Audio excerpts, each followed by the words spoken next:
পুর তো আপনারা অনেক কিছু দিয়েই বানিয়ে খেয়েছেন, কিন্তু শিম দিয়ে পুর বানিয়ে খেয়েছেন কি? নমস্কার, আমি সীমা। আবারও একটা নতুন রেসিপির সাথে আপনাদের স্বাগত জানাচ্ছি।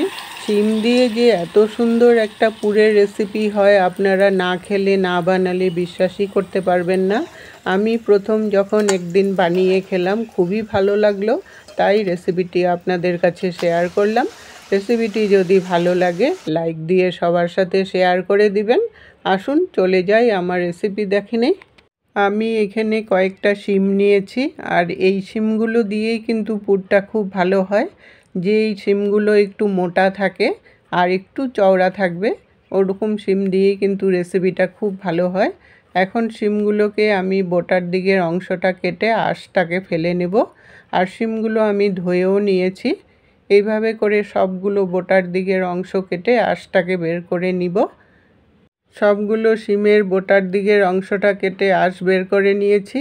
এখন শিমের যেই দিকটা মোটা থাকে ওই দিকটার মধ্যে চাকুর আগাটা একটু জাস্ট ঢুকিয়ে একটু চিড়ে নিলেই এটা কিন্তু সুন্দর ফাঁক হয়ে যায়। ফাঁক করে নিয়ে তারপর ভিতরে যে গুটিগুলো আছে গুটিগুলো বের করে নিতে হবে। আর এই কাজটা কিন্তু একটু সাবধানে করতে হবে, কারণ চাকুটা ঢুকানোর সময় যদি নিচে চলে যায় তাহলে নিচটাও কিন্তু ফুটা হয়ে যাবে, আর ফুটা হলে রেসিপিটা কিন্তু ভালো হবে না। এইভাবে করে সবগুলো শিম কেটে ভিতর থেকে গুটিগুলো বের করে আলাদা করে রাখতে হবে। আর এই গুটিগুলো কিন্তু আমি ফেলবো না। কি করব আপনারা ভিডিওটা স্কিপ না করে দেখতে থাকুন। এইভাবে করে সব শিমগুলো আগে কেটে রেডি করে নিতে লাগবে, যাতে একদিকটা ফাঁকা থাকবে আর এক দিকটা বন্ধ থাকবে। সবগুলো শিম আমি রেডি করে নিয়েছি। এখন পুরটা বানানোর জন্য একটা বাটির মধ্যে আমি ব্যাটার গুলে নেব।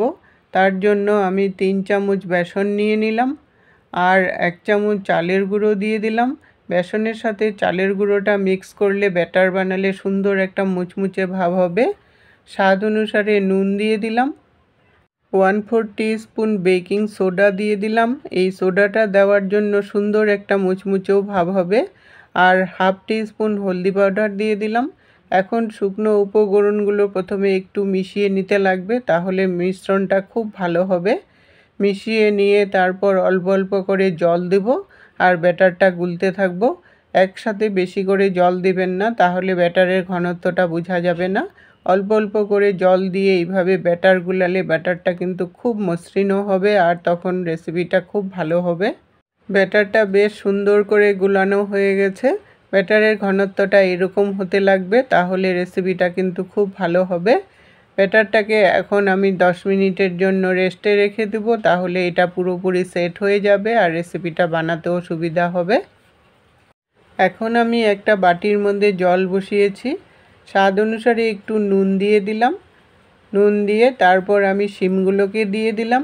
শিমগুলো দিয়ে একটু ভাপিয়ে নেব। ভাপিয়ে নিলে শিমগুলো একটু নরমও হবে আর রেসিপিটা তখন বানাতেও সুবিধা হবে। পুরটা ভরাতে কিন্তু খুব সুবিধা হয় একটু ভাপিয়ে নিলে। 3 থেকে 4 মিনিটের মতো একটু ভাপিয়ে নিলাম। এখন শিমগুলো কিন্তু একটু নরমও হয়ে গেছে, আর যেহেতু একটু নুন দিয়ে ভাপিয়েছি তার জন্য খুব তাড়াতাড়িও নরম হয়ে গেছে, আর শিমগুলোর ভিতরে একটু নুনও ঢুকে যাবে, খেতেও তখন ভালো লাগবে।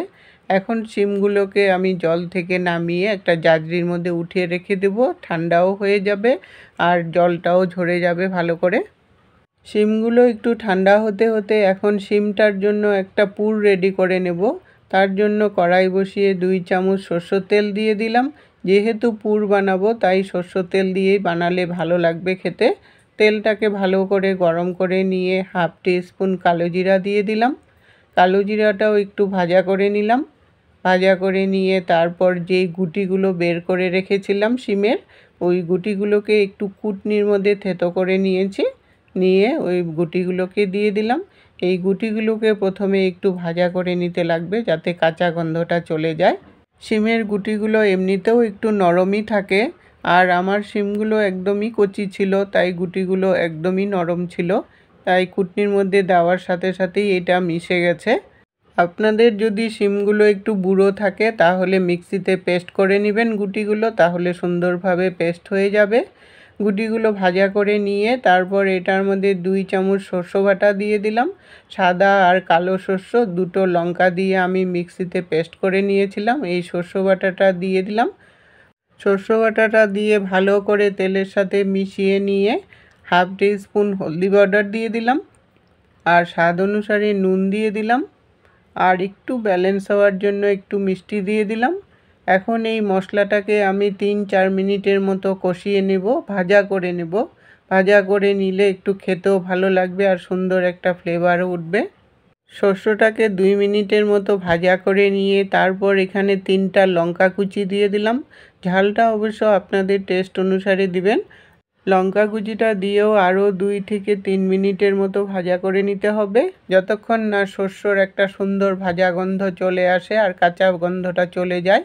ভাজা করতে করতে দেখবেন একটা শুকনো শুকনো ভাব যখন চলে আসলো, তখন আমি একটা সিদ্ধ করা আলু এটার মধ্যে ভেঙে দিয়ে দিলাম। এই আলুটা দেওয়ার জন্য পুরটা একটু বাড়বেও বেশি করে, আর যাদের শস্যর অসুবিধা হয় খেতে তাদের জন্য এই আলুটা দিলে অতটা ক্ষতিও করবে না। এই আলুটাকে দিয়ে এখন ভালো করে মশলার সাথে মিশিয়ে নিতে হবে যাতে সব দিকে আলুটা ভালোভাবে লেগে যায়। আলুটাকে ভালোভাবে মিশিয়ে নিয়ে আরও 1 মিনিটের মতো ভাজা করে নিলাম।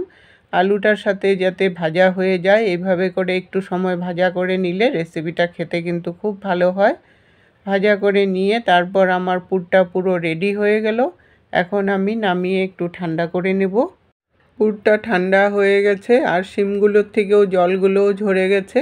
এখন শিমের যেই ফাঁকা অংশটাকে ওই ফাঁকা অংশটাকে ফাঁক করে নিয়ে তারপর অল্প অল্প করে পুর দেব আর একটু ঠেসে ঠেসে ঢুকিয়ে দেব।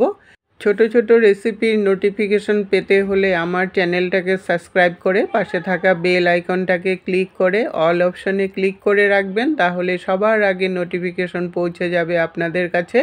আপনারা রেসিপিটা যদি ফেসবুক পেজ থেকে দেখেন তাহলে পেজটাকে ফলো করে নেওয়ার অনুরোধ রইল। এইভাবে করে সবগুলো পুর আগের থেকে বানিয়ে রেডি করে নিতে লাগবে, তাহলে গরম গরম ভেজে যখন খুশি তখন খেতে পারবেন। বা বাড়িতে কোনো গেস্ট আসলেও আগের থেকে এইভাবে করে যদি রেডি করে রাখেন তাহলে তাদেরকে গরম গরম ভেজে দিতে পারবেন। সবগুলো পুর এইভাবে করে রেডি করে নিলাম। এখন আমি কড়াই বসিয়ে বেশ কিছুটা পরিমাণে রিফাইন্ড অয়েল দিয়ে দিলাম। যেহেতু এটা ডিপ ফ্রাই করব তার জন্য তেলটা একটু বেশি করেই দিতে হবে। তেলটা মিডিয়াম আঁচে রেখে ভালো করে গরম করে নিয়ে তারপর শিমগুলোকে এইভাবে ব্যাটারে চুবিয়ে যাতে চারিদিকে ভালোভাবে ব্যাটারটা লেগে যায় ওইভাবে করে লাগিয়ে তারপর তেলের মধ্যে ছেড়ে দিতে লাগবে। আর ব্যাটারটা লাগানোর সময় খেয়াল রাখতে হবে যাতে মুখটা ভালো করে বন্ধ হয়ে যায়। মুখটা যদি ভালো করে না বন্ধ হয় তাহলে কিন্তু ভিতর থেকে পুরটা বেরিয়ে যাবে, তখন রেসিপিটা কিন্তু সুন্দরও হবে না আর খেতেও ভালো লাগবে না। 3 মিনিটের মতো একদিক ভেজে নেওয়ার পর যখন একটু হালকা ব্রাউন কালার চলে আসলো তারপর ওই পিঠটাকে উল্টিয়ে দিলাম।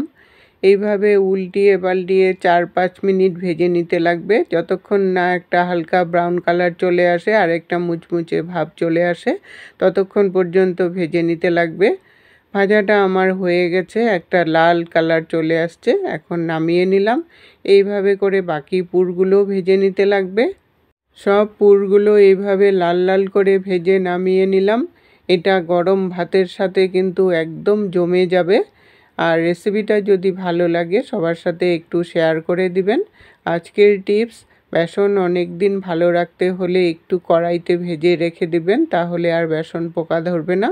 এতক্ষণ সঙ্গে থেকে বহুমূল্য সময় দিয়ে আমার ভিডিওটা দেখার জন্য অসংখ্য ধন্যবাদ বন্ধুরা।